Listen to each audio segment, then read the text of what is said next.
Bonjour, je suis Diane et je vous parle de l'invisible.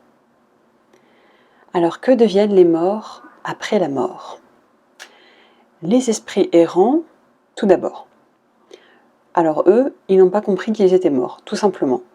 Et ils errent. Et ils suivent les gens qu'ils ont connus. Mais ils sont très souvent découragés parce que personne ne les voit ou ne leur répond.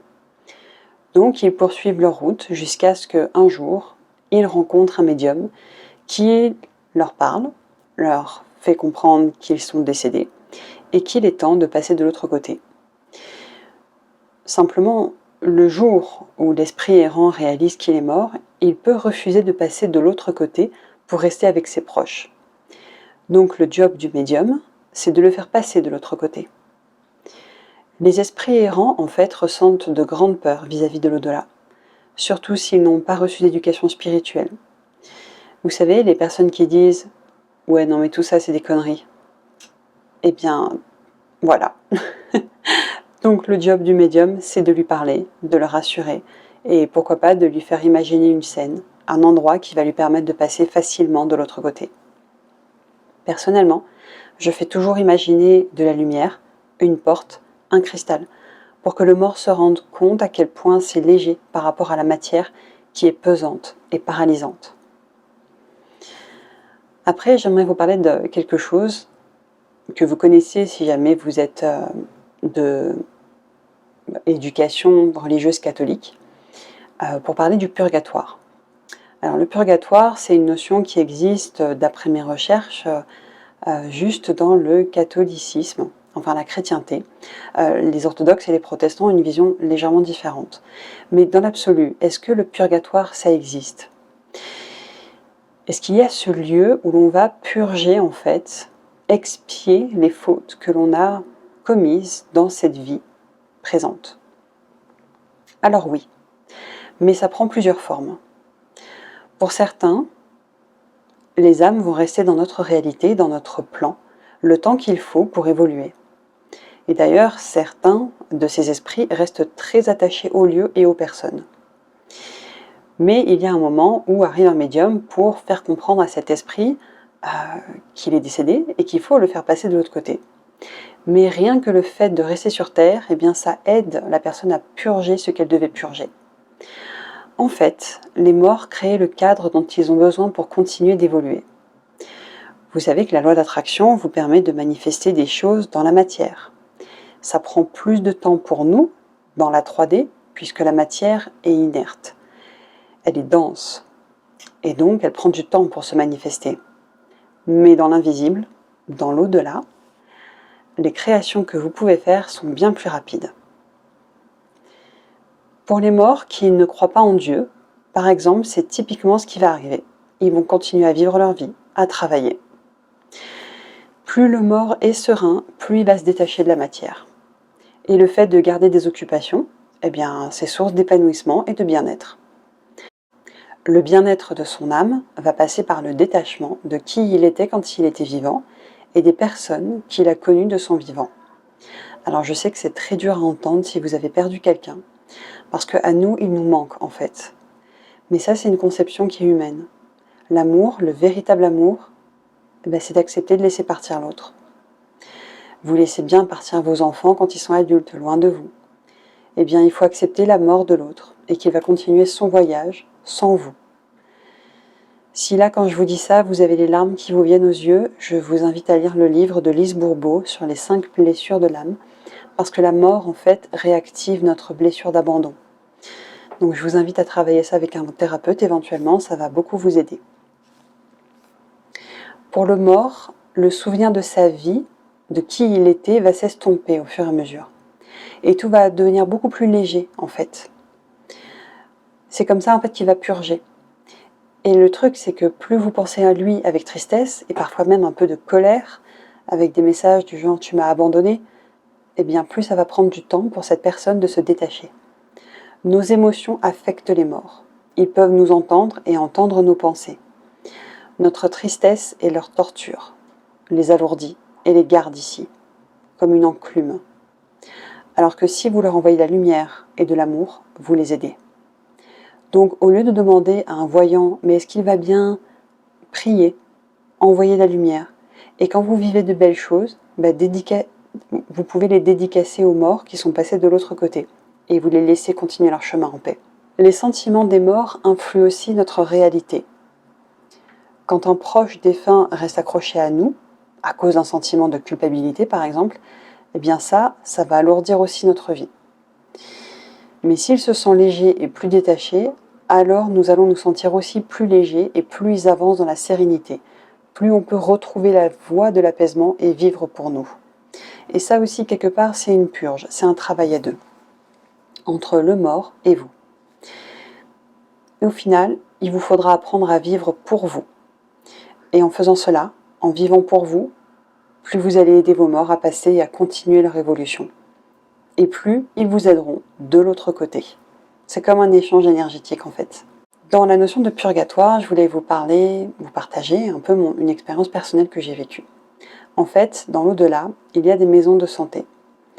Et j'ai eu une petite expérience là-dessus parce que en méditation très profonde, je suis allée visiter ma mère. Donc pour ceux qui ne le savent pas, ma mère est décédée il y a plus de 10 ans maintenant. Et lors de cette méditation où j'ai atteint un état de conscience modifié très profond, je me suis dit j'avais envie de lui rendre visite, où qu'elle soit. Et je pensais en fait qu'elle était réincarnée. Mais en fait, pas du tout. Je me suis retrouvée dans ce bâtiment qui était très lumineux, avec les couloirs, les portes et les fenêtres ouvertes. Et elle était en fait dans cette chambre très lumineuse. Et il y avait une porte qui la séparait du couloir où il y avait plein d'autres chambres. Mais c'était pas une porte qui cloîtrait, qui enfermait. Comme je vous dis, tout était ouvert et lumineux.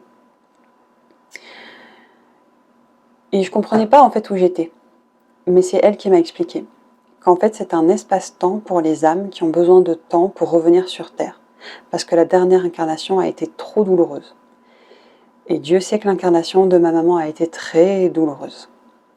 Donc cet endroit, cette maison de santé, aide au processus de dégagement, de purge de tout ce qui est en trop. Ça concerne aussi les grands toxicomanes ou les dépressifs qui ont eu beaucoup d'addictions, ce genre de choses, beaucoup de tristesse dans leur corps et qui ont vraiment dans leur corps beaucoup trop de charges.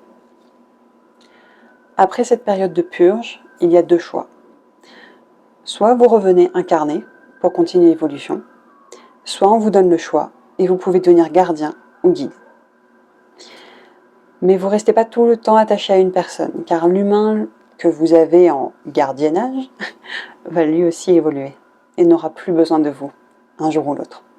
Et il aura besoin d'autres énergies. Donc vous pouvez être guide aussi pour d'autres personnes.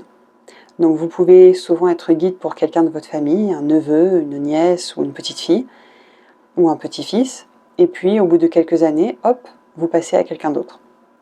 Cette tâche de veilleur et de guider les autres, ça permet aussi d'avancer. Ça permet une très grande évolution. Voilà ce qu'il se passe pour la majorité des cas.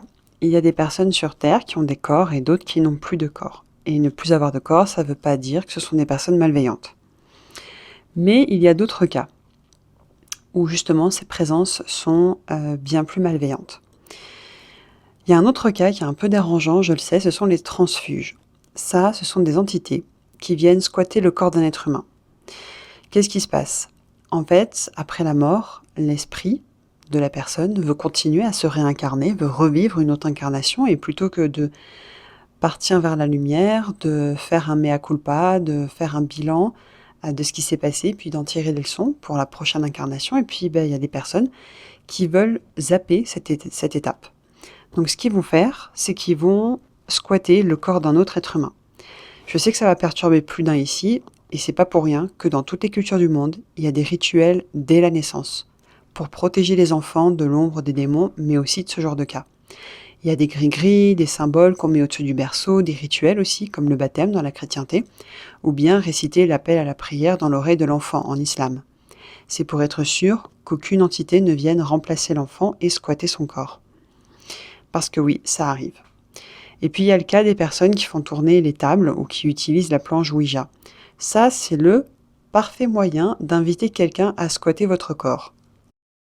Dernier cas des transfuges, tout aussi dérangeant, ce sont quand il y a des personnes qui sont capables de faire des sorties hors corps pendant la nuit, donc les projections astrales. Alors moi, j'en ai jamais fait, pas que je me souvienne en tout cas, mais c'est très commun quand vous faites une projection astrale, qu'il y ait des présences autour de vous qui cherchent à venir s'intégrer dans votre corps. Et récemment d'ailleurs, une amie m'a parlé de ce cas-là. Donc c'est très important si vous faites ça, de vous protéger. Je suis pas du tout la professionnelle, une pro des projections astrales. Renseignez-vous bien, faites ce qu'il faut pour vous protéger, parce que ce n'est pas anodin de sortir de son corps, vous laissez la place à quelqu'un d'autre. Un autre cas, ce sont les cas des personnes qui ont choisi la voie de l'ombre lors de leur incarnation sur Terre. Dans ces cas-là, il y a deux possibilités. Certains continueront à se délecter de leur méchanceté, en hantant les maisons, et ils se nourrissent de vos peurs et de votre énergie. Je vous parlerai plus loin de ce qu'il faut faire dans ces cas-là, et puis il y a d'autres qui ont carrément choisi de faire des pactes avec le diable et ses lieutenants. Eux regrettent toujours leur choix à l'heure de leur mort. Je vous parlerai des pactes dans une autre vidéo. Alors, qu'est-ce qu'il faut faire quand votre maison est hantée par quelqu'un de vraiment malveillant, qui se nourrit de vos peurs et de votre énergie? Bien, il y a une seule chose à faire, c'est libérer cet endroit. Faites appel à un prêtre exorciste, s'il vous plaît, ne jouez pas aux apprentis sorciers. Même moi, je ne m'occupe que des cas soft, avec des présences pas malveillantes. En cas de poltergeist, ou de possession démoniaque, ou de Satan lui-même, oubliez les pseudo-magnétiseurs et les sorcières. Ils ne font tout simplement pas le poids. Appelez le diocèse de votre région. Chaque diocèse a son prêtre exorciste, c'est leur boulot. C'est un métier. Je répète, c'est un métier de libérer un lieu de vie, et les prêtres exorcistes catholiques et orthodoxes ont étudié pendant des années. Pour les cas légers, oui, ça peut se faire. J'ai même fait une bande son que vous pouvez mettre pendant une semaine en boucle pour dégager votre environnement. Pour les cas lourds, je vous en prie, faites appel aux vrais professionnels. C'est nécessaire de nettoyer ce lieu de vie, même si vous comptez pas y rester. Pour vous, pour votre santé et celle de votre famille tout d'abord, mais aussi pour éviter que ces entités ne vous suivent si vous changez de lieu de vie. Et puis aussi, c'est notre part à chacun de libérer la Terre. Car croyez-moi, elle est sacrément polluée par toutes ces entités et toutes ces présences depuis des milliers d'années. Si vous voulez encore plus faire votre part et gagner des points auprès des anges et du grand patron là-haut, je dis ça avec humour évidemment, mais je vous invite à faire tourner ma vidéo avec la bande son, que je vais vous mettre en lien en description, en permanence sur votre téléphone, quand vous vous baladez dans les centres commerciaux, les restaurants, les lieux d'affluence comme ça, où c'est vraiment extrêmement pollué. Mettez en boucle cette vidéo, ça va libérer et alléger et vous protéger. Voilà, c'est tout pour aujourd'hui. J'espère que vous avez maintenant mieux compris qu'est-ce qui se passe pour les morts après la mort. La prochaine fois, je vous parlerai des pactes. Si vous avez aimé cette vidéo, n'oubliez pas d'aider cette vidéo à pousser dans l'algorithme de YouTube en mettant un pouce et à la partager avec les personnes pour qui vous pensez que ça ferait du sens. Merci, prenez soin de vous et que la lumière soit avec vous.